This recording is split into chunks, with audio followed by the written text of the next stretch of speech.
Hi, on the 5th and 6th of June 2024, I'll be speaking at the largest AI event in Asia, Super AI in Singapore at the iconic Marina Bay Sands. Alongside brilliant minds like Edward Snowden, Benedict Devon and Balaji Srinivasan, I'll be on a stage exploring the extraordinary potential of AI and the profound change it represents, not just for financial markets, but also for the world as we know it. With over 5,000 attendees and over 150 side events, Singapore will become a vibrant hub for a full week from the 3rd and 9th of June. Visit superai.com to register and join me with 20% off tickets using the code REALVISION. Use the link in the description and I'll see you there. It's going to be incredible. Hi, I'm Raoul Pal and welcome to my show, The Journeyman, where every week I take you on that journey into the very nexus of the worlds of macro, crypto, and the exponential age of technology. Now, please subscribe to the channel and obviously leave comments below so it'll populate your feeds, because there's a lot of important conversations to come and there's a lot more that's going to happen in 2024, 2025, which I think are going to be really banner macro years. And there's opportunities for all of us. So make sure you hit the subscribe button and you'll get notified every time something comes.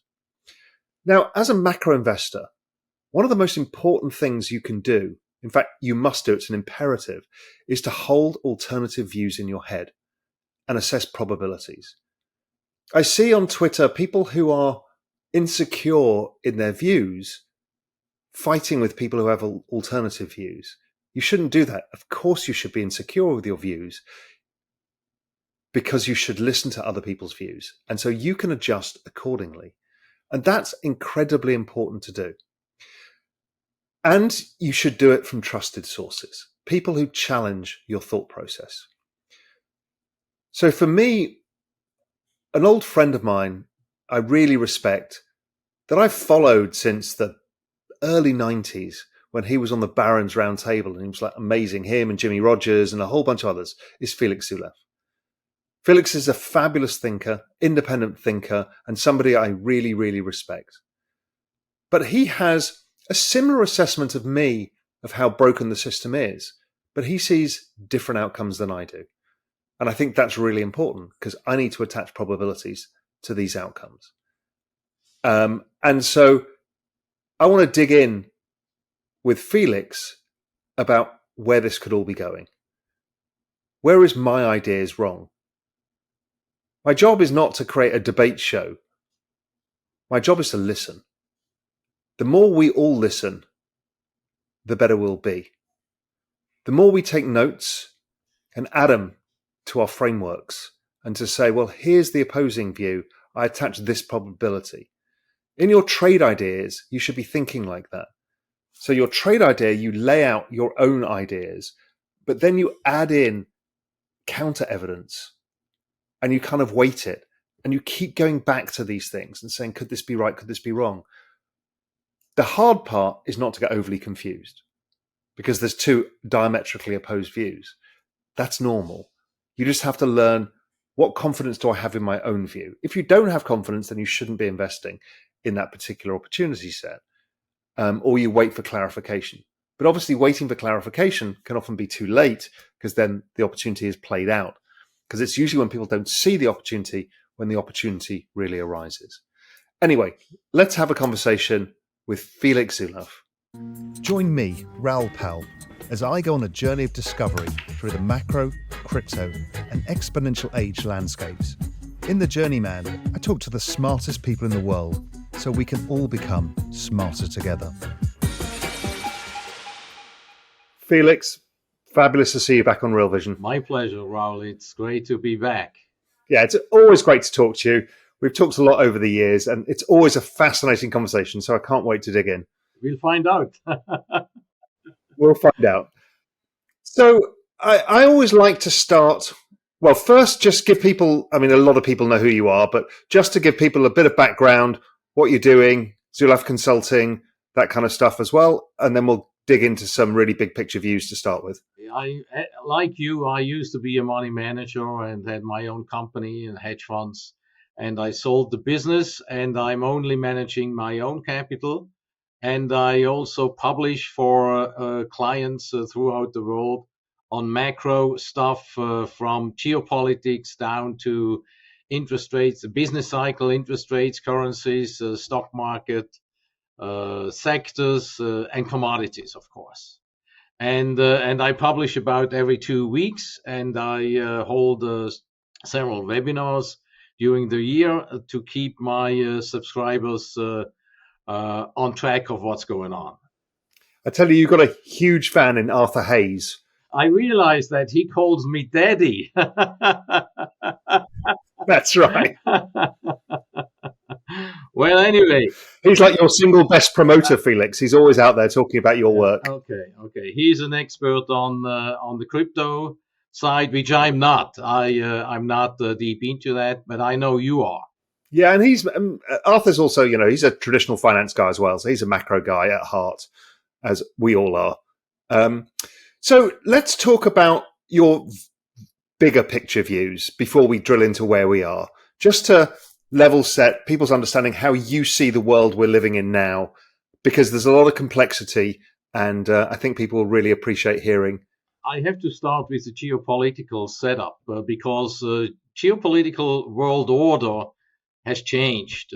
For many decades, actually since World War II, we had a unipolar world in the Western world, unipolar system that was very US-centric, and the US was the hegemon, and the US could really move and shake the world the way they liked.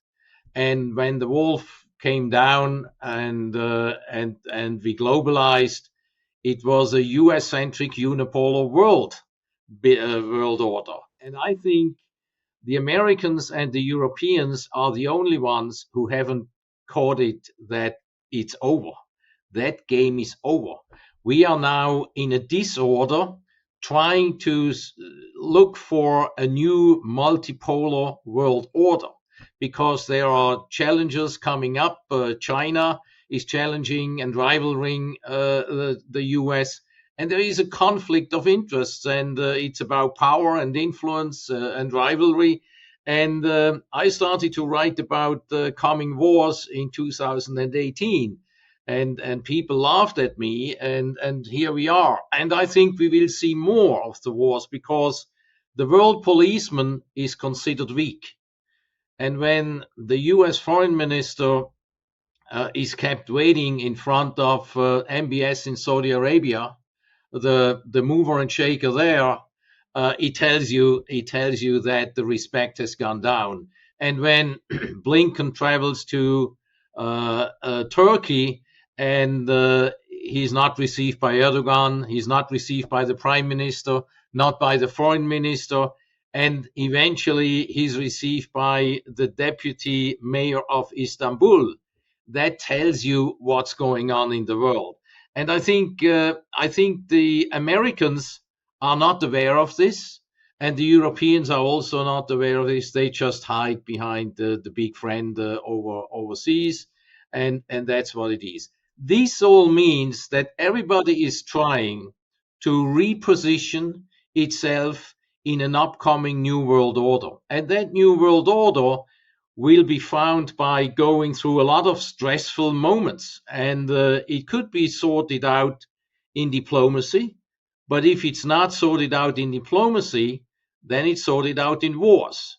And I recently talked to Neil Ferguson, who now has a very similar view than I have on the world, and he was much more moderate a year ago. And he said, when I asked him, where are those diplomats? He said, there aren't any. We don't have them. So therefore, the risk of war, of continued war and intensifying war and conflict is very high.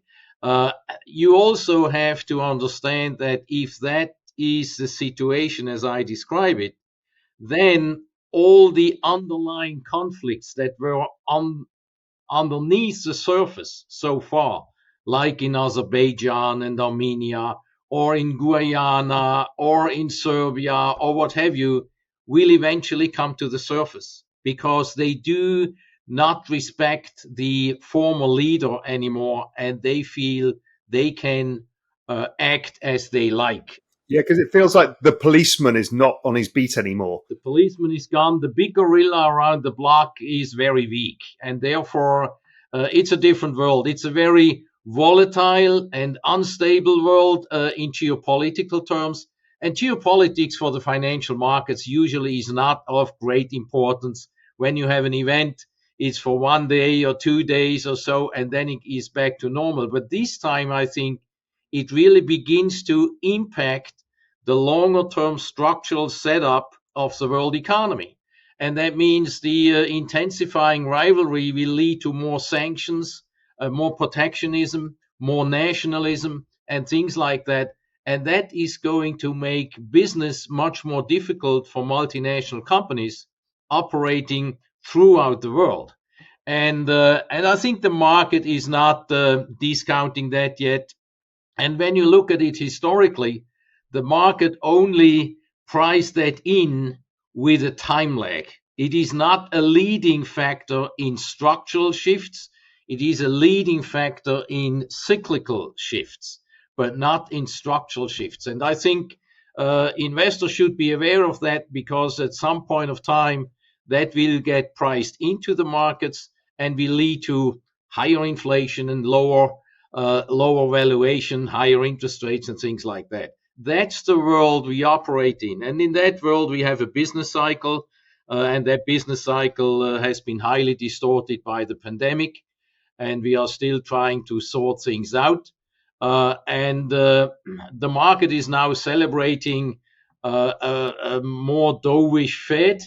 I think the market doesn't understand yet that interest rates can decline, and so can stock prices together with interest rates. So if we have a soft landing next year, then declining interest rates are very bullish for the markets. If we have a recession next year, then we have declining interest rates and declining stock prices at some point of time. And when you look at it historically, soft landings are very rare, and soft landing for next year is a major consensus. So when I look at what the global fund managers are saying and what the major consensus is and how money is positioned, it is very long bonds, very aggressive in declining interest rates, and very bullish stocks and soft landing. That's the big picture, and that's how the world is positioned. I think over the year end, you see from the late October lows, you see a medium-term up leg. You think it's the third medium-term up leg, and the normal bull cycle has 3 up legs: disbelief, belief, overbelief. And I think we are now in the getting the overbelief phase. That will probably peak sometimes in the first quarter. I cannot say early or late first quarter. I'm leaning to late first quarter because the momentum is quite good. And the liquidity situation over year end is relatively generous. The Fed probably underestimated bank reserves, and they didn't want to run into a tightness problem over year end, and therefore, like in Y2K in 2000, 99, 2000, they are providing liquidity generously, and the decline in reverse repos is adding, etc. And this creates the ammunition of markets going higher. If we extrapolate the decline in reverse repos, which has been the major contributor to liquidity growth for financial markets, then the decline should be over by late first quarter, early second quarter. So I think coming to late first quarter or so, the markets will peak, top out at new highs in most cases in Europe as well as in the US. Maybe also Japan, not in the emerging markets except for India and Brazil. And then I think we are in for surprisingly weak business numbers.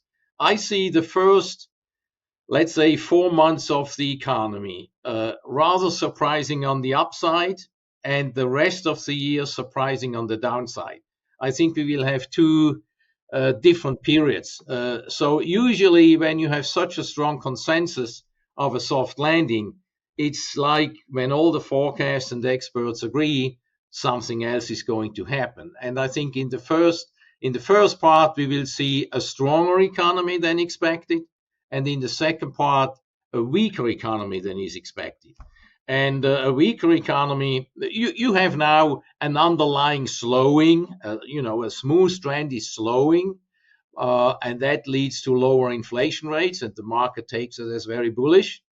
But with declining inflation rates and softer pricing, you also will get softer volume, and that will hurt earnings. Normally in a recession, earnings decline 25%.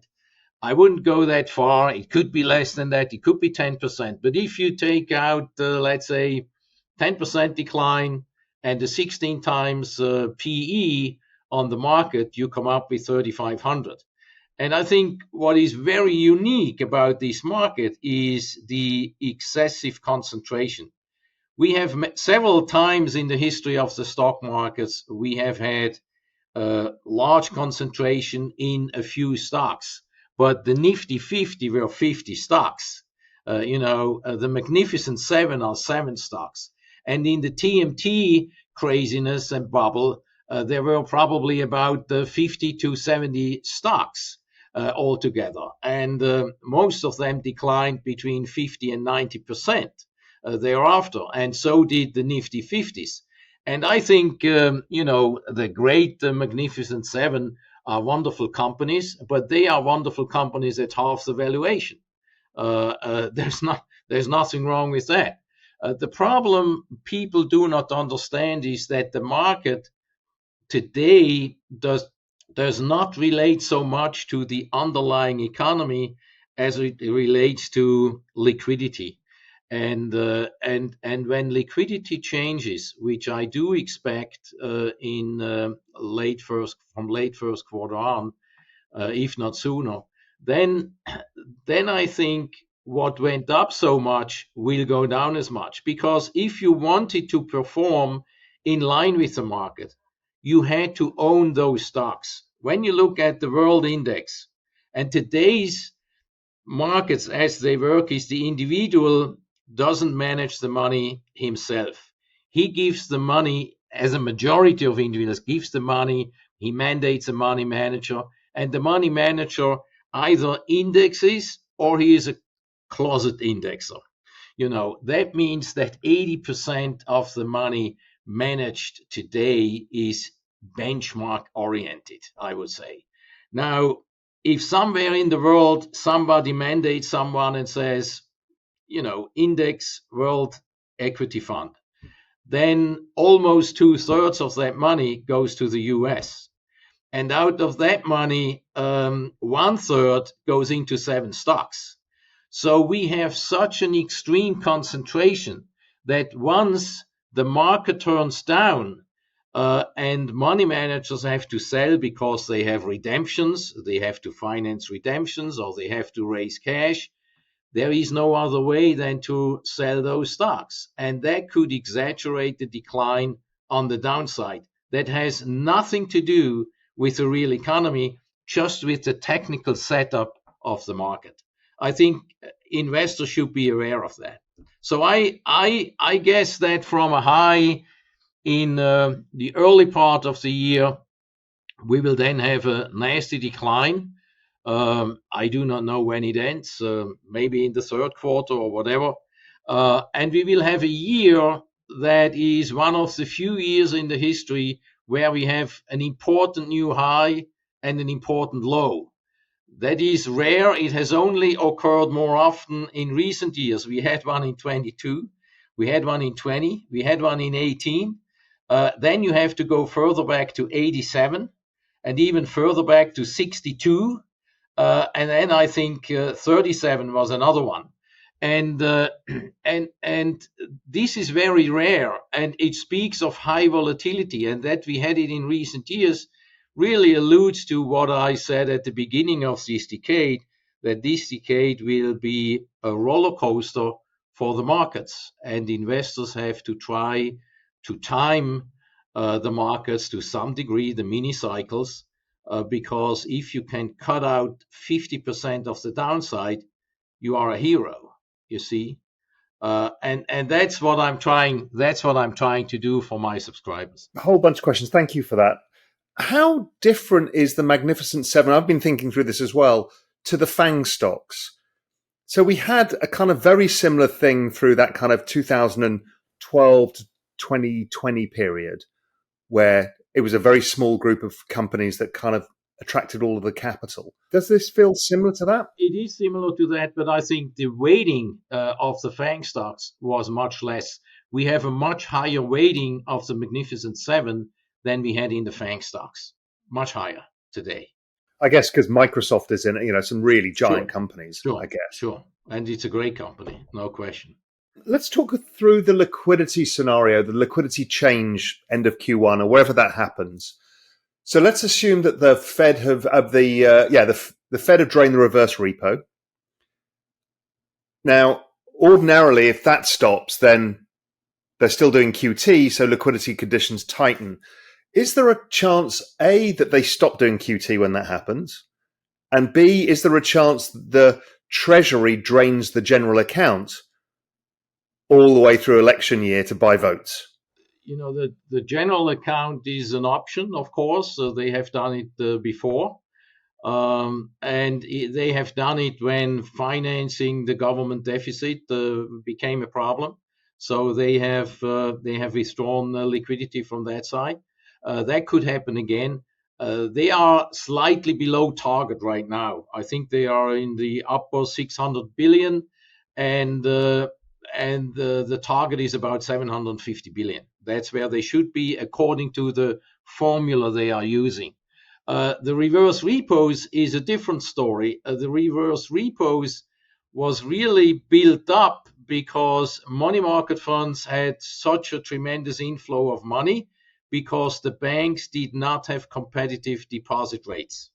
And therefore, bank clients shifted money from bank deposits into the money markets to get a higher rate in the money market. And there were not enough treasury bills outstanding they could buy. and then they turned to the Fed. And what the Fed did is they created artificial treasury bills, which are reverse repos. And then when the Treasury had to fund the large deficit, and they didn't do it at the long end because the long end was rising so dramatically, and they feared to lock in at the wrong rate, they turned to bills, and they issued virtually primarily bills. They issued that primarily at the short end. And that made more bills available to the money market funds. And the money market funds started to sell their repos. And that was the decline of the repos. It was not Fed induced. It was due to the money market funds. Now, the money market funds, last month, I think, or the last few weeks, for the first time had withdrawals, redemptions. And that is interesting because that could mean that the decline in reverse repos could be over already. And if it would be, it would stop the inflow of liquidity into the financial system. So we have to watch that very carefully. Now, what about the situation with rates? So we saw, go back, August, September, October, we saw that when the Treasury were building the general account and they had to finance the deficit, the bond market hated it. And so then suddenly the Treasury slowed down. They started issuing bills and being really careful about it. And then the reverse repo started draining. They've got a massive amount of debt to roll and deficit to finance going forwards for the next 24 months. How do they do this without forcing rates lower and using the balance sheet? Well, they should actually do it now when the appetite for bonds is so high. The bond trade. But they can't afford to do it at 5%. That's the issue. Well, we are down at 4 now in 10s. and it won't get. I do not know, but I assume that the Fed is having the idea in mind that eventually they have to go to yield curve control, and 5% is about the upper limit. And therefore, I think they are more relaxed now at 4%. At 5%, they were very, very nervous about the whole situation. And that's why they also helped with some maneuvering in the balance sheet and with the help of the Treasury also. Of course, there will be an avalanche of new bond issuance coming. And in a recession, it's usually not the problem to finance. Structurally, the buyers are changing. The buyers of the bond markets, the foreigners have been decimated. The BRICS countries will not buy new treasury bonds, a new US dollar denominated debt, because they saw what happened with the Russian assets, and the dollar being used as a weapon against those who do not behave as the US likes, creates a lot of problems. And the Chinese and the Saudis and the Russians have started to work on a creation of a competitive system already that will eventually be launched, but they will not buy into treasury bonds. And that's why they are buying much more gold these days. They are using gold, and they eventually may use other commodities as well for their reserves instead of treasury bonds. So that creates a problem for the US. And it really means that the old currency system as it worked is not the same anymore. It's different. At least half of the world will not participate in the dollar as they did in the past. And that will become a financing problem for the US, particularly when you see how structurally offside they are in fiscal policy. Of course, there are domestic institutions, and of course, there could always be a legislation that certain domestic institutions, pension funds, insurance companies, banks, what have you, have to buy a higher percentage of treasuries than at the current level. So they can legislate their potential domestic buyers if they have to, and they will do it. I have no doubt that they will do it if necessary. And that's a form of yield curve control as well. I mean, Switzerland did this. Switzerland did this 2 decades ago. They kind of forced the pension system into Swiss government bonds. And what you do is you cap yields. Yes, but the capping of the yields was not due to that. The capping of the yields was due to the fact that in the old days, the Swiss franc was very strong currency, and it could follow a hard currency policy, the guys at the Swiss National Bank, because the biggest trading partner, Germany, followed a hard currency policy.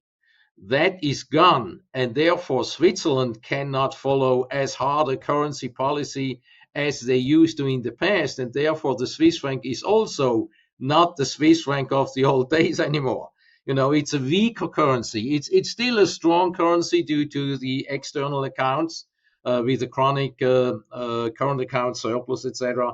But it is not the strong currency that it used to be in the 1970s. Let's talk about the course of rates over this cycle. So you've talked about the issue with liquidity, the issue with equity markets that could have, end of Q1, Q2, Q3 maybe. What do rates do? Do rates continue to fall over the cycle because economic growth is slow? Or does this issuance create more spasms in the bond market? How are you thinking through rates? If all the tightening that has been going on over the last year and a half or so works similarly to the past, then we will have an economic problem, a recession. I don't think it will be a very deep recession, but it could be a mild and longer lasting recession. And because we do not have the excesses in inventories and in some of the financing segments as we had in previous cycles. So a mild recession. In a recession, whether it's mild or not, rates come down. So I expect rates to decline next year, through next year. Usually in a recession, the central banks try to reliquify the system, because the higher the leverage is in a system, and it is higher in every cycle than the previous one, you have to reliquify, you have to do more to reliquify the system. And therefore, the injection of liquidity that I expect will have very positive effects, sometimes from a lower level in 24 through 25 and maybe into 26. And that will be a great run for equities, and it will be a great run for commodities. It will not be very good for the US dollar, because when the world eases, the dollar goes down. When the world tightens, the dollar goes up, in simple terms. And and in that sense, I think we will have a very cyclical environment over the next few years, and very attractive. Bond yields, that's the other thing. Bond yields could hit the low sometimes in the second half of this year. And the breakout point in the long-term decline on a log scale chart in 10-year treasuries was 3.25. So I think we could go down to 3, maybe even slightly below that, 275.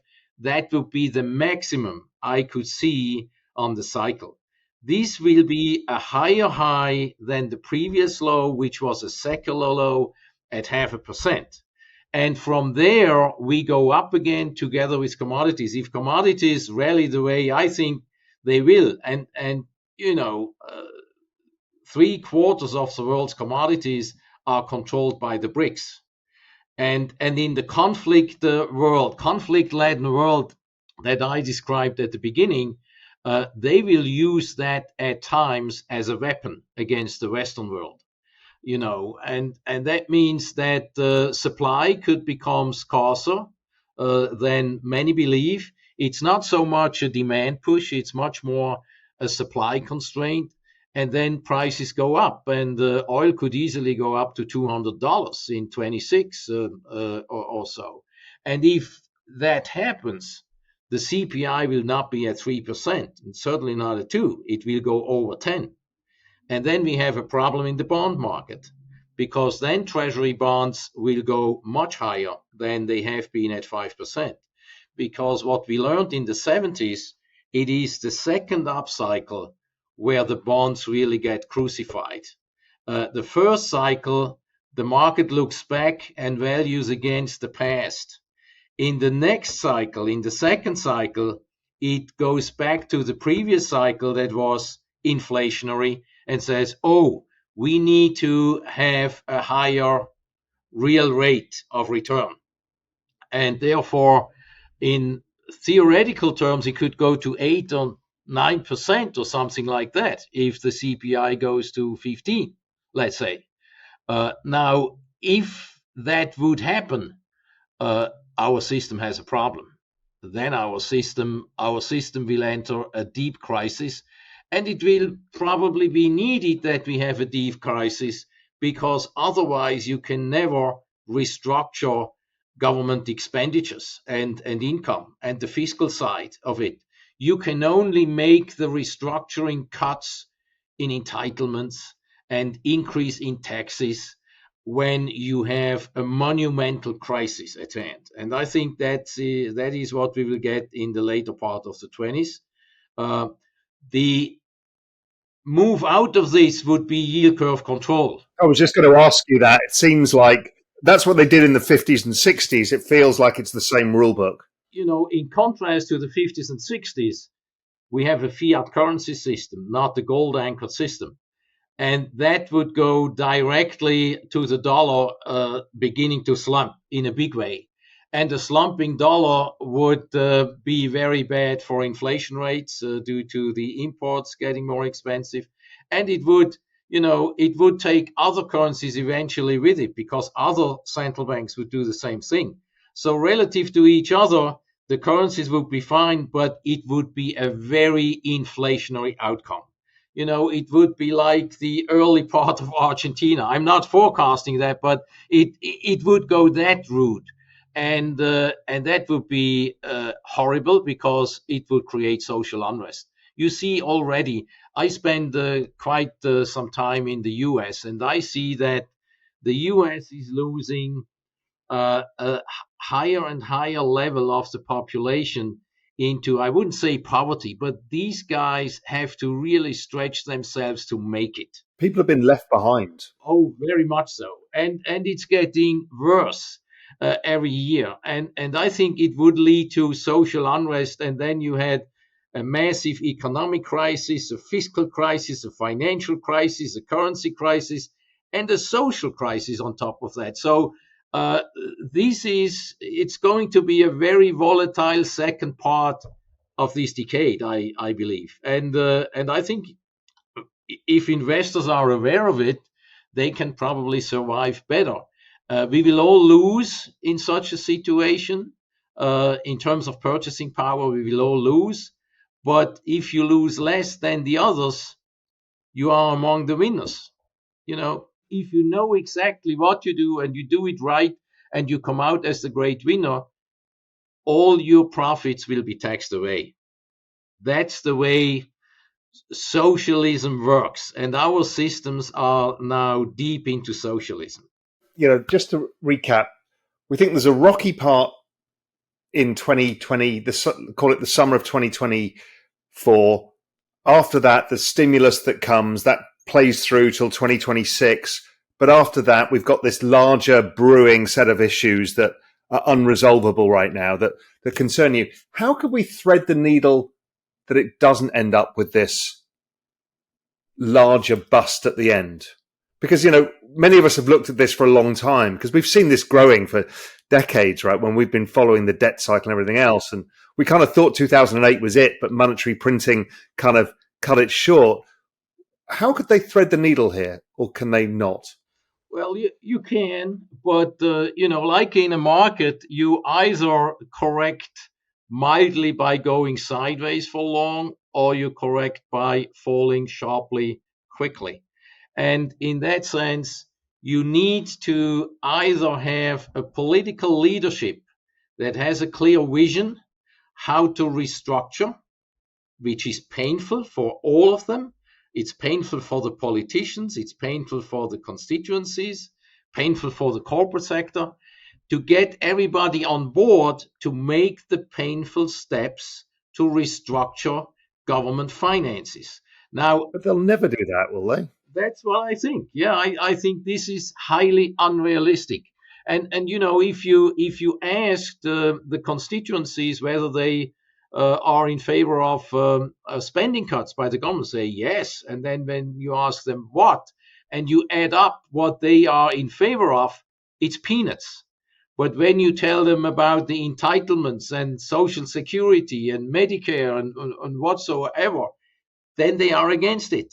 So, so you cannot, in democracy that has gone as deep into socialism as I call it, you cannot make the cuts under normal circumstances. You can only make those cuts and tax increases under very special, dramatic circumstances that are a monumental crisis. Okay, let's go back to something we talked about in the beginning, because I want to get your opinion on this. Is we talked about China, the multipolar world, and I, I agree with that. It's written everywhere, but it's been very interesting. The recent move by China and the US seems to have temporarily made friends with each other.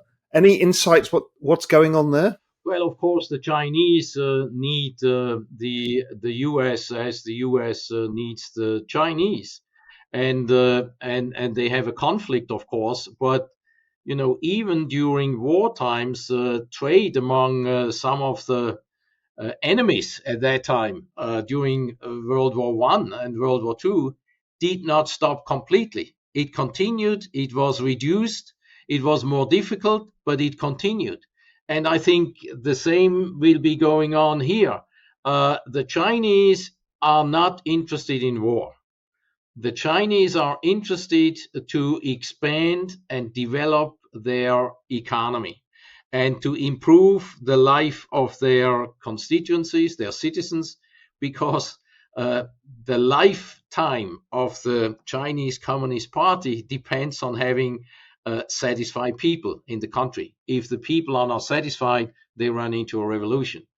So I think the Chinese do not want to fight, but if the US wants to fight, they accept it, they take it, they do not step back. I think the problem child here is the US, and it's not the US as a country, it's the neocons who drive foreign and trade policy, etc. And they just have that view that the whole world must be like the US, and if they are not, we use power to make it that way, and the Ukraine conflict is something about that also. The US has been very afraid of the Eurasian continental plate integrating much more. The trade between Germany and China is bigger now than with Germany with the US. And they thought if these guys integrate, these are 4.5 billion people. If these guys integrate more, we lose our influence on Europe. We lose our influence on Asia. And we will not be number one anymore. And I think they used Ukraine to provoke Russia into a war that they could sanction Russia and force Europe into sanction against Russia to break that integrated trade. And they are trying to do the same with the Europeans against China, which will not work because it's detrimental for their survival or well-being. Europe is a large exporting region, and they do a lot of trade with China, and they need China. So there are all sorts of conflicts. I think China wants to have more influence in the world, and they do not interfere with domestic policies in other countries. What they want is they want more trade, and they want to expand their influence via trade and strengthen their economy by trade with other people, and they do it very well. I mean, the BRI is a classic example. It has come to a stop because they are short of money at the present time. But that's the way they go and develop, and they do not want to let themselves dictate what to do and what not to do by the Americans. And I think they are interested in business. She is a smart man, I think. He tightened control because he knew he would eventually have to clean up the hangover from the real estate bubble. And for that, he needed tighter control domestically. And he used some nationalism to keep people buying domestic goods and less foreign goods and things like that. So I think they know what they are doing. They have a plan. But they will not be a locomotive any longer for the world economy for the next 10, 15 years. That's impossible. How does China deal with its economy? Because it's got a shrinking population and this absolutely gigantic debt. What do they do here? Because they're going to have to do something because of the fear of upsetting the people. How do they generate any growth? Well, the level of income and the level of consumption is a fraction of what it is in the Western world. So there is still room to improve. In the aggregate sense, China is a large economy, but and in the big cities, the standard of living is like in the Western world. But in many parts, I would say in 1/3 of the country, it's not there yet. And they have a lot of more to do. They have overdone it in infrastructure, etc. They are probably 20 years ahead, and they can, slow down. They have to push consumption. And to do that, they have to have a real income growth for their people, that they can spend the money. Unfortunately, the Chinese have 2/3 of their savings invested in real estate, and those assets are going down in price. and this is not very good for consumer confidence and consumer spending. So there is a problem. Eventually, they have to monetize the debt. Eventually, they don't want to do it now. They will do it when the Western world does it. So they don't weaken their currency too much. That's right. You saw that even in the face of a sluggish economy, they hiked interest rates and they tightened monetary policy to stop the currency from weakening further. It feels that the Chinese economy is slightly out of sync. It seems to be slightly ahead of, because they had COVID first, and it feels like they've come out of sync.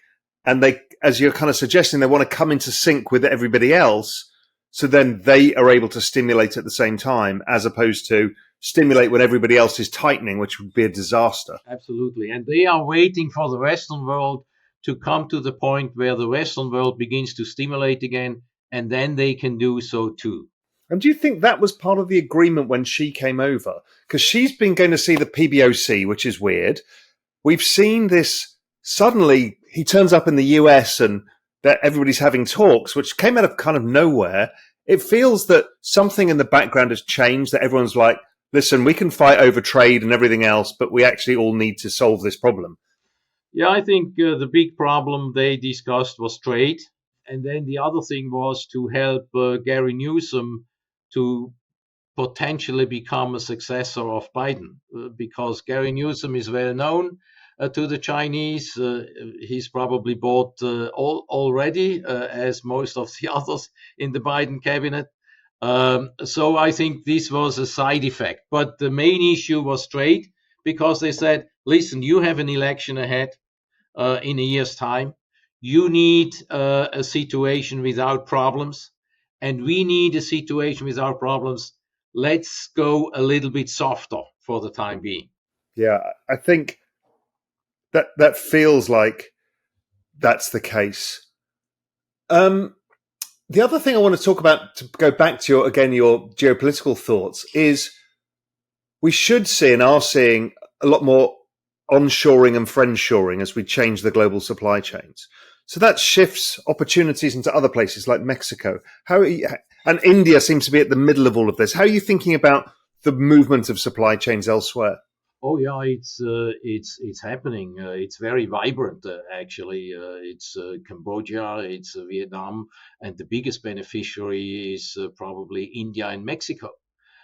Mexico, it's interesting. I recently spoke to a major real estate tycoon who sold all his real estate in Manhattan when Michael Bloomberg stepped down. He said the left guys are coming. That's bad for real estate, so I move on. And he went to other places in the world, and he is now the biggest landlord in Mexico. So he says the Mexico is most attractive, and more so on the industrial side than on the residential side.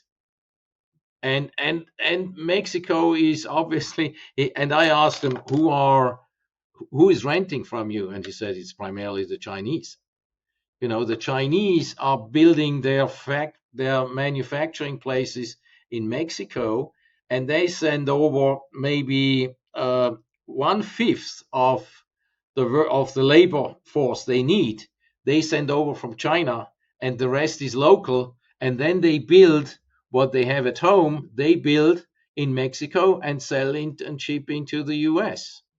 So it's a Mexican product made by shy Mexicans in Mexico. We're also seeing in Europe, I've always had the eye that Morocco is the Mexico of Europe. It's a cheap labor force. That there's manufacturing a lot of cars there now. It's 3 miles from Spain, across the Straits of Gibraltar, and the Spanish have been talking about building a tunnel. But I do think Europe, I don't know whether it gets more worried about Eastern Europe because of Russia's influential sphere and it needs to move away. But how does Europe deal with this? Because Germany's just not competitive. It is on quality, obviously, but not on price. Yeah, it's going down the drain. This is what happens when you have some childish people running the government. They destroy everything. And Merkel started actually with the nonsense, and they just accelerated it and made it worse. Germany is not competitive anymore. Germany has underperformed Italy for almost 4 years now, economically, and that will continue. They are, when you look at unit labor costs, etc., Germany is outpriced. They are not competitive anymore. Um, they and the industry is adapting to that. They are moving production to other places, particularly energy intensive production. They move to other places because it's energy prices that is a real killer in Germany.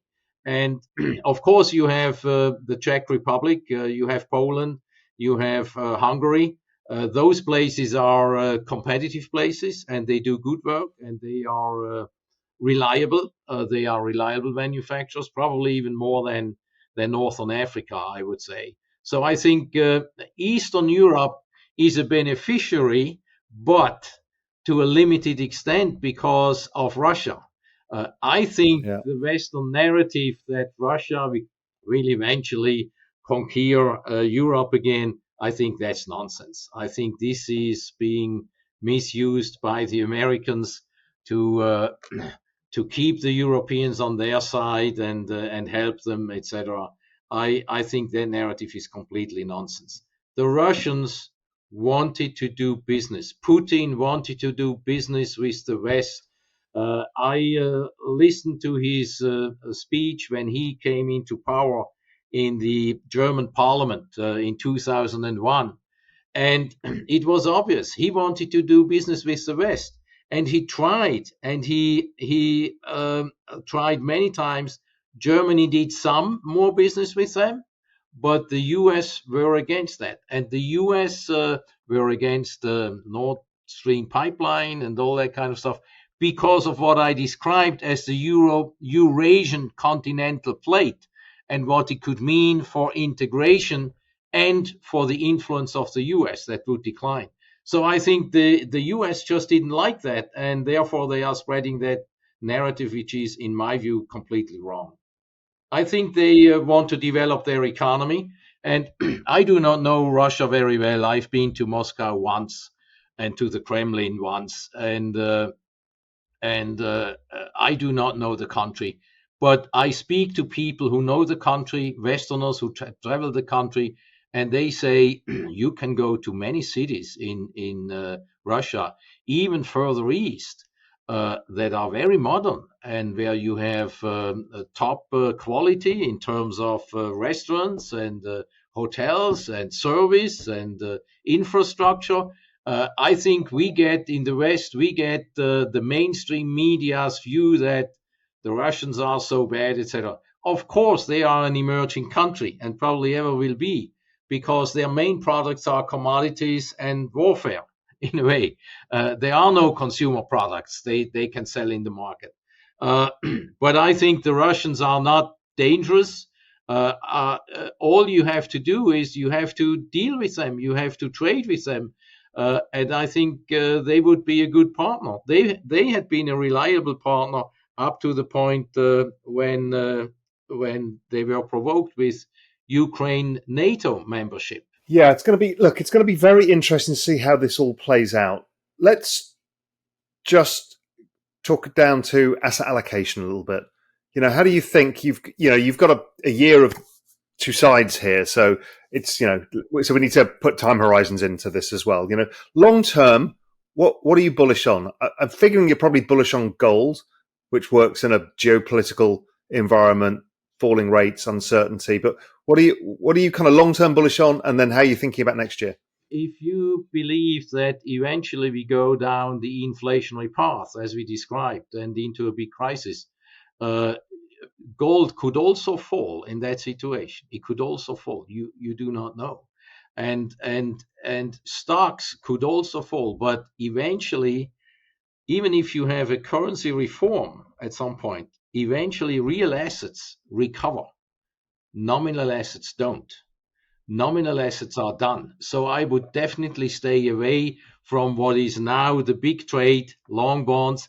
It is a trade. It's not an investment. It's a trade and it's not an investment. Recently, the JP Morgan Treasury desk made a survey among their Treasury clients.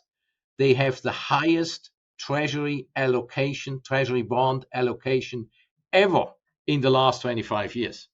That tells you that this trade is on the books of virtually everyone who is a little bit aggressive in the market. So I think we have more to go. I thought we can go down to 370 and then maybe to 3% or so for the cycle low, around 3%.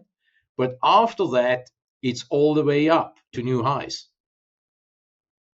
And in stocks, I think you have to own productive investments. Of course, stocks can go down 50%, anytime in that crisis that I described or more, but they will come back. And therefore, I think you have to time it.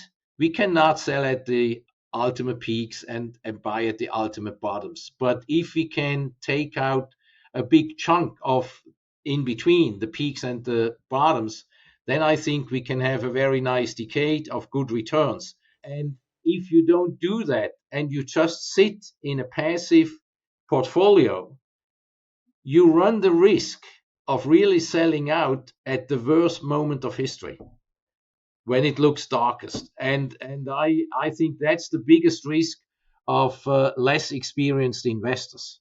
And therefore, I recommend that you use some timing for the mini cycles. Makes sense. Felix, listen, thank you as ever for allowing me to pick your brains. It's always a fantastic conversation. And, it's going to be a very interesting 2024 because we've got an election cycle as well. Who knows what happens there? Generally, governments tend to give out candy to the voters, some stimulus somewhere. So, it can add to that volatility you're talking about, but it should be a very interesting year. It should be a great year, very volatile and good for those who know how to trade in the mini cycles. I think it's very difficult for buy and hold investors. Okay, it's been a pleasure, Raoul. Thank you very much for having me. Always fantastic to talk to you, and I hope next time we see each other in person. Yeah, I've not seen you in ages, so we need to sort that out. Yeah, so okay. I look forward to that. Okay, great. All right, my friend. Take care. All the best. Bye-bye. So Felix and I have long, deep experience in macro. We both know the world is broken. We know that the world reached its debt limits, and this is the big problem. We're also seeing, and both agree, that the world is more multipolar. But we diverge a lot on our views. I'm not a bear on the dollar on a secular basis. Cyclically, yes, I believe the dollar is weaker in 2024. On a secular basis, I just think the dollar is still king. But over time, I can see the system changing. This fourth turning is going to go one of two ways. It's either going to go to the complete disruption of society in this kind of economic meltdown that Felix was alluding to, or it changes via technology, which is my viewpoint, and we change the productivity dial. But they're both stressful on society. Anyway, I hope you found it useful to hear Felix's views because they're very different to mine, and that's very important to me. I always want to hear people with different views, and so I can take it into account, and you should too. Anyway, good luck out there, and I'll see you next time. Hi. On the 5th and 6th of June 2024, I'll be speaking at the largest AI event in Asia, Super AI in Singapore at the iconic Marina Bay Sands. Alongside brilliant minds like Edward Snowden, Benedict Devon and Balaji Srinivasan, I'll be on a stage exploring the extraordinary potential of AI and the profound change it represents, not just for financial markets, but also for the world as we know it. With over 5,000 attendees and over 150 side events, Singapore will become a vibrant hub for a full week from the 3rd and 9th of June. Visit superai.com to register and join me with 20% off tickets using the code REALVISION. Use the link in the description and I'll see you there. It's going to be incredible. We hope you enjoyed the video. At Real Vision, we help you understand the complex world of finance, business, and the global economy with in-depth analysis from real experts. Join the revolution at realvision.com.